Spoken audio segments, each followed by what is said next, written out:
तो exercise 10F में जो चीज़ें यूज़ होंगी ये पुराना ही है। जैसे बताया था y की वैल्यू अगर हम a square plus b x plus c मानते हैं और उसका d अगर लेस देन 0 आता है और a ग्रेटर देन 0 तो ये अपवर्ड पैराबोला होगा और इसके कोई रियल रूट नहीं होंगे, मतलब ये इस तरीके से जाएगा, एक्सिस को कहीं कट नहीं करेगा। तो उसमें y की वैल्यू हमेशा पॉजिटिव होगी, y मतलब ये एक्सप्रेशन, तो इसका आंसर हमेशा पॉजिटिव आएगा अगर d लेस देन 0 और a ग्रेटर देन 0। और अगर d less than 0 a less than 0 तो डाउनवर्ड पैराबोला, इसका आंसर हमेशा नेगेटिव आएगा। क्वेश्चन 1 में फर्स्ट पार्ट में x square minus 3x plus 6 greater than 0 बताना है फॉर ऑल x। a1 हो गया, b माइनस 3 c 6, a की वैल्यू 0 से बड़ी है, अपवर्ड पैराबोला होगा। d निकालते हैं, b square minus 4ac 9 minus 24 minus 15, तो d लेस देन 0 आ रहा है, ये कंडीशन सेटिस्फाई हो रही। y हमेशा पॉजिटिव होगा, y मतलब ये एक्सप्रेशन, तो ये हमेशा पॉजिटिव आएगा। बी पार्ट में इक्वेशन है 4x minus x square minus 6 less than 0 बताना है फॉर ऑल x। तो साइन चेंज कर लेते हैं और इनइक्वालिटी का साइन भी चेंज। a1 हो गया, b माइनस 4 c 6, तो a पॉजिटिव है, अपवर्ड पैराबोला है, इसका d निकालते हैं, b square minus 4ac 16 minus 24, d आया माइनस 8, तो d लेस देन 0 है, इसका मतलब इसका आंसर हमेशा पॉजिटिव होगा या इसका आंसर हमेशा नेगेटिव होगा। ac में 2x square minus 4x plus 7 greater than 0, a2 हो गया, b माइनस 4 c 7, इसका भी डिस्क्रिमिनेंट निकालते हैं, b square minus 4ac 16 minus 56 minus 40, ये भी नेगेटिव है, तो d negative always positive. D में बताना है minus 2x square plus 3x minus 4 less than 0, हम साइन चेंज कर लेते हैं, इनइक्वालिटी का साइन चेंज। a2 हो गया, b minus 3 c 4, a positive है, इसका d निकालते हैं, b square minus 4ac 9 minus 4 into 2 into 4, तो d आ गया माइनस 23, ये भी नेगेटिव है, तो यानी कि एक्सप्रेशन हमेशा पॉजिटिव होगा। ऐसे ही पार्ट में minus x square plus 3x minus 3 less than 0, sign change कर लेते हैं और इनइक्वालिटी का साइन चेंज। a1 है, b माइनस 3 c 3, d निकालते हैं, b स्क्वायर माइनस 4ac, तो 9 माइनस 12 माइनस 3, d नेगेटिव आ रहा है, मतलब इसका आंसर हमेशा पॉजिटिव होगा। सेकंड क्वेश्चन में इक्वेशन दी है 3x square plus kx minus 1, बताना है is never always positive for any value of k, मतलब हमेशा पॉजिटिव नहीं होगा, ये बताना है इसमें। तो पहले इसमें a की वैल्यू 3 है, b की वैल्यू k, c की वैल्यू माइनस 1, डिस्क्रिमिनेंट निकालते हैं, b स्क्वायर माइनस 4ac, ये आ गया k स्क्वायर प्लस 12, तो ये नेगेटिव कभी नहीं होगा, 0 भी कभी नहीं होगा, इसका आंसर हमेशा पॉजिटिव आएगा क्योंकि k स्क्वायर है और प्लस 12, ये हमेशा पॉजिटिव आएगा। तो d ग्रेटर देन 0 होगा, रूट्स इसके रियल होंगे, तो ग्राफ कुछ इस टाइप से बनेगा, दो रूट्स हो जाएंगे अल्फा बीटा, तो अल्फा में इसका आंसर 0 है, बीटा में 0 है, पर अल्फा और बीटा के बीच में नेगेटिव है, यहाँ पर y की वैल्यू नेगेटिव होगी इस पॉइंट पे, इस पॉइंट पे, इस पॉइंट पे, तो मतलब रूट्स के बीच में इसका आंसर नेगेटिव आएगा, और अल्फा से छोटा नंबर रखेंगे तो पॉजिटिव आएगा और बीटा से बड़े में पॉजिटिव आएगा, तो मतलब कभी ये नेगेटिव होगा कभी पॉजिटिव होगा, तो हमेशा पॉजिटिव नहीं होगा। थर्ड में कंडीशन बतानी है कि a की वैल्यू निकालनी है कि ये हमेशा पॉजिटिव होना चाहिए, तो a2 है ग्रेटर देन 0, इस एक्सप्रेशन का आंसर 0 से बड़ा कब होता है, जब इसका डिस्क्रिमिनेंट 0 से छोटा होता है, तो b square minus 4ac less than 0, k square minus 16 less than 0, k square less than 16, तो k की ऐसी वैल्यू बतानी जिनका स्क्वायर करके 16 से छोटा है, तो ये होगा माइनस 4 और 4 के बीच में, इनके बीच में कोई भी नंबर रखेंगे उनका स्क्वायर 16 से छोटा ही आएगा, तो ये आ गया इसका आंसर। फोर्थ क्वेश्चन में इक्वेशन दी x square minus a plus 2x plus 4 greater than 0 और a की वैल्यू निकालनी है, ये देखा है एक्सप्रेशन हमेशा पॉजिटिव है for all values of x। अगर एक्सप्रेशन हमेशा पॉजिटिव है तो d लेस देन 0 होगा, इसका b square minus 4ac less than 0, आ जाएगा a प्लस 2 का स्क्वायर माइनस 16 लेस देन 0, इसका होल स्क्वायर खोलते हैं, a square plus 4a minus 16, a square plus 4a minus 12, इसके फैक्टर कर लेते हैं 6a माइनस 2a, इन दोनों में a common a plus 6 minus 2 common a plus 6, factor आगे इसके a प्लस 6 a माइनस 2, तो एक नंबर लाइन बनाते हैं, ये माइनस 6 आएगा ये और 2 आएगा यहाँ पर। अगर 2 से कोई बड़ा नंबर रखते हैं इसमें दोनों एक में, जैसे 3 रख देते हैं, 3 प्लस 6 9, 3 माइनस 2 1, तो मल्टीप्लाई करके पॉजिटिव आएगा, यानी कि इधर हमेशा पॉजिटिव आएगा। -6 से छोटा -7 रखते हैं तो ये -1 आएगा और ये -9, -7 इंटू -1 इंटू -9 +9, तो यहाँ भी हमेशा पॉजिटिव आएगा। -6 और 2 के बीच में 0 रख लेते हैं, ये 6 आएगा, ये -2, -12, तो नेगेटिव आ रहा है यहाँ पर। तो मतलब 2 से बड़ा -6 से छोटे में पॉजिटिव और इनके बीच में नेगेटिव, और हमें चाहिए <0, तो <0 इन्हीं के बीच में आ रहा है, -6 और 2 के बीच में, तो एक के लिए होगी -6 से बड़ी और 2 से छोटी। फिफ्थ क्वेश्चन है find the range of values of x for which,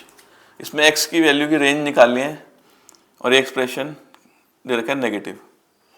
तो पहले फैक्टर कर लेते हैं, 12x², 15x - 8x, 3x common लेंगे, 4x + 5, 2 common, 4x + 5, 4x + 5, 3x - 2, तो एक x की वैल्यू आएगी -5/4 और एक 2/3, तो नंबर लाइन बनाते हैं, -5/4, ये 2/3। तो जैसे इसमें चेक करा था, यहाँ 2/3 से कोई बड़ा नंबर 1 रख के देखते हैं, 9 इंटू 1 तो पॉजिटिव आएगा, -5/4 से छोटा रख लेंगे कोई, -2 तो भी पॉजिटिव आएगा, इनके बीच में 0 रख लेते हैं, तो यहाँ 5 बचेगा या -2, 5 तो जब -2 है तो -10 आएगा, मतलब नेगेटिव, और हमें इसका आंसर नेगेटिव चाहिए, तो नेगेटिव इनके बीच में आ रहा है, तो x की वैल्यू -5/4 से बड़ी और 2/3 से छोटी। 6 के फर्स्ट पार्ट में find the values of x for which the expression is always positive. Find the value of a की वैल्यू निकालनी है, ये एक्सप्रेशन हमेशा पॉजिटिव है, तो उसका d <0 होगा, b² 4 into a into c <0, जगह 9a² + 1 - 6 है, जगह -8a² -8a + 44, 9a² - 8a² a² -14a + 45, इसके फैक्टर कर लेंगे 9 और 5, a कॉमन a -9, इसमें -5 कॉमन a -9, तो फैक्टर आ गया a -9 और a -5। वैसे नंबर लाइन बना लेंगे, एक 5 आएगी वैल्यू, एक 9। अगर 9 से बड़ा कोई नंबर 10 रख के देखते हैं, 10 - 9 1, 10 - 5 5, तो पॉजिटिव आएगा, और 5 से छोटा रखते हैं, 4 रखते हैं, 4 - 9 -5 और 4 - 5 -1, तो दोनों को मल्टीप्लाई करके पॉजिटिव आएगा। और 5 और 9 के बीच में कोई नंबर जैसे 6 रख लेते हैं, 6 - 9 -3, ये नेगेटिव आएगा, 6 - 5 1 पॉजिटिव, मल्टीप्लाई करके नेगेटिव, तो दोनों तरफ पॉजिटिव बीच में नेगेटिव, तो इस एक्सप्रेशन का आंसर नेगेटिव चाहिए हमें, तो 5 और 9 के बीच में, तो a की वैल्यू 5 से बड़ी होगी और 9 से छोटी। सेकेंड पार्ट में सेम है, x² + 4x + 2, ये इक्वेशन दे रखी है, d <0 होगा, b² - 4ac <0, 16a² -<0, 8 से डिवाइड कर देते हैं, 2a² - 1 0, इसके फैक्टर करते हैं, √2a - 1 √2a + 1, एक वैल्यू आएगी -1/√2 और एक 1/√2, नंबर लाइन में बनाए थे, तो वैसे ही चेक करना है, दोनों तरफ पॉजिटिव आता है, बीच में नेगेटिव, सब में यही आ रहा है एक्सप्रेशन, देख लो इसमें, तो हमें इसका आंसर नेगेटिव चाहिए, तो -1/√2 से √2 के बीच में, इसको ऐसे भी लिख सकते हैं, ओपन इंटरवल -1/√2 से 1/√2। सेवेंथ में निकालना है find the greatest value of, इसकी ग्रेटेस्ट वैल्यू निकालनी है for all real values of x, तो उसको हमने मान लिया y, सबको उस तरफ ले आते हैं, 2x² - 5x + y - 3, इसमें x दिया है कि रियल है, अगर x रियल है तो उसका d जो होगा डिस्क्रिमिनेंट > 0 होगा, रियल रूट्स हैं इसके, तो b² - 4ac > 0, तो जगह 25 - 8y + 24 > 0, या जगह 49 > का साइन भी होगा यहाँ, 8y, तो y की वैल्यू <= 49/8, तो मतलब y की वैल्यू 49/8 से छोटी है या इक्वल भी है, तो ग्रेटेस्ट वैल्यू हो जाएगी 49/8। 8 क्वेश्चन में बताना है find the least value of, ये एक्सप्रेशन दे रखा है for all real values of x, तो उसको भी y मान लेते हैं, क्रॉस मल्टीप्लाई करते हैं, 5x² 18xy 17y, ये x² वालों में x² कॉमन, 6 - 5y, और ये 2x कॉमन आ जाएगा इन दोनों में, 2x, ये इधर आके प्लस हो जाएगा 9 और ये -11, और ये 21 - 17y है। अब x रियल है, मतलब इसके रियल रूट्स हैं, तो उसका d > 0 होगा, हो गया b² - 4ac > 0, ये हो जाएगा 4, 81y² 121 माइनस 198y, ये 4 1 इनको मल्टीप्लाई करेंगे 126, ये आ जाएगा 102, 21 5 जा 105, 17 5 जा 85y स्क्वायर। 4 से डिवाइड कर देंगे पूरी इक्वेशन को, तो बचेगा 81y square, 121 minus 198y, bracket खुलेगा माइनस 126, ये 207 हो जाएगा प्लस का, माइनस 85y स्क्वायर, ये आएगा माइनस 4y स्क्वायर, और 207 माइनस 198 9y, और 121 माइनस 126 5।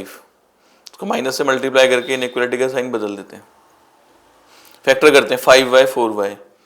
इन दोनों y कॉमन 4y माइनस 5, इन दोनों में माइनस 1 कॉमन 4y माइनस 5, फिर दोनों में 4y माइनस 5, ये बचेगा y माइनस 1। तो एक वैल्यू आएगी 5/4 एक 1, तो नंबर लाइन में 1 इधर आएगा, 5/4 इधर। फिर ऐसे ही 5/4 से कोई बड़ा नंबर 2 रख के देखेंगे तो पॉजिटिव आ जाएगा, 1 से छोटा 0 रख के देखेंगे तो भी पॉजिटिव आएगा, -5 इंटू -1, और 1 और 5/4 के बीच में कोई भी नंबर रखेंगे आएगा नेगेटिव। ये 1 है 1.25, तो 1.1 रख के देख सकते हैं यहाँ पर। तो हमें इस एक्सप्रेशन का आंसर चाहिए लेस देन इक्वल्स टू 0, तो लेस देन इक्वल्स टू 0 इनके बीच में आ रहा है, तो y की वैल्यू 1 से बड़ी या इक्वल, 5/4 से छोटी। तो हमें इसकी लीस्ट वैल्यू बतानी है, लीस्ट वैल्यू होगी इसकी 1, ये 1 से बड़ा है तो लीस्ट वैल्यू होगी 1। 9th में भी if x is real prove that the value of, ये जो एक्सप्रेशन है, can not lie between -5 and 3। इस एक्सप्रेशन का आंसर -5 और 3 के बीच में नहीं आ सकता अगर x रियल है। तो पहले इसको y मान लेते हैं, वैसे cross multiply, yx square 4xy 2y, x square common आ जाएगा 11 माइनस y, इन दोनों में 4x common 3 minus y, 6 minus 2y। अब x रियल है, इसके रियल रूट होंगे तो d होगा ग्रेटर देन इक्वल्स टू 0, तो होगा b square 4ac greater than equals to 0, ये आएगा 16, 9 plus y square minus 6y, ये 4, ये होगा 66, 22y minus 6y plus 2y square. इस इक्वेशन को 4 से डिवाइड कर देते हैं, ये आ जाएगा, इसे ब्रैकेट ओपन करते हैं, -66 और ये हो जाएगा 28y माइनस 2y स्क्वायर, ये हो जाएगा 36, 4y स्क्वायर 24y, तो 4y square minus 2y square 2y square, 28 minus 24 4, और -66 प्लस 36 30। इसे 2 से डिवाइड कर देते हैं, इसके फैक्टर करते हैं 5y माइनस 3y, दोनों में y common y plus 5, minus 3 common y plus 5, तो दोनों में y प्लस 5 आ जाएगा, यहाँ से y माइनस 3, तो एक वैल्यू आएगी -5 और एक 3, तो -5 और 3, तो 3 से कोई बड़ा नंबर रख के देख लेंगे, 4 इसमें दोनों में, 4 प्लस 5 9, 4 माइनस 3 1, तो मल्टीप्लाई करके पॉजिटिव, -5 से छोटा -6 रख लेंगे तो ये -1 आएगा, ये -9, यही पॉजिटिव, इनके बीच में 0 रख लेते हैं, ये 5 बचेगा, ये -3, तो -15 आ जाएगा नेगेटिव। तो इसका आंसर आना चाहिए ग्रेटर देन इक्वल्स टू 0, तो कब आ रहा है ये 3 से बड़े में या फिर -5 से छोटा, तो y की वैल्यू होगी लेस देन इक्वल्स टू -5 या फिर ग्रेटर देन इक्वल्स टू 3। इसका मतलब ये -5 और 3 के बीच में कभी लाई नहीं करेगा, तो y can not lie between -5 and 3।